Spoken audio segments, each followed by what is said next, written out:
ನಮಸ್ಕಾರ, ನನ್ನ ಹೆಸರು ರೋಹನ್ ಬಾಲಚಂದ್ರ. ಇವತ್ತಿನ ಒನ್ ಮಿನಿಟ್ ವಿಡಿಯೋಗೆ ಸ್ವಾಗತ.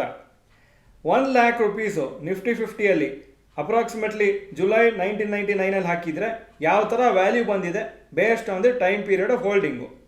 ಅಕಸ್ಮಾತ್ entire period July 1999 till April 2025 ಇಟ್ಕೊಂಡಿದ್ರೆ ಆವಾಗ 1,00,000 ವ್ಯಾಲ್ಯೂ 26.6 lakhs ಆಗ್ತಿತ್ತು. CAGR 13.6%. 10 ಬೆಸ್ಟ್ ಡೇಸ್ ಮಾರ್ಕೆಟಿಗೆ ಬರೀ 12 lakhs ಆಗ್ತಿತ್ತು value. CAGR 10.1%.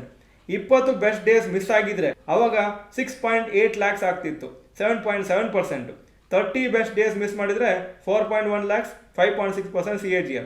40 best days miss ಮಾಡಿದರೆ 2.6 lakhs, 3.7%. ಹಾಗೂ 50 ಬೆಸ್ಟ್ ಡೇಸ್ ಮಿಸ್ ಮಾಡಿದರೆ 1.7 lakhs value of the 1 lakh investment 2.1% CAGR ಬಂದಿದೆ. ಸೊ ನಿಮಗೆ ಕಾಣಿಸುತ್ತೆ ಕಂಟಿನ್ಯೂಸ್ ಆಗಿ ಮಾರ್ಕೆಟಲ್ಲಿ ಇಲ್ಲ ಅಂದರೆ ಲಾಂಗ್ ಟರ್ಮಲ್ಲಿ ನಿಮಗೆ ಅಷ್ಟು ಲೆವೆಲಲ್ಲಿ ಮಲ್ಟಿಪ್ಲಿಕೇಶನ್ ಆಗೋದಿಲ್ಲ.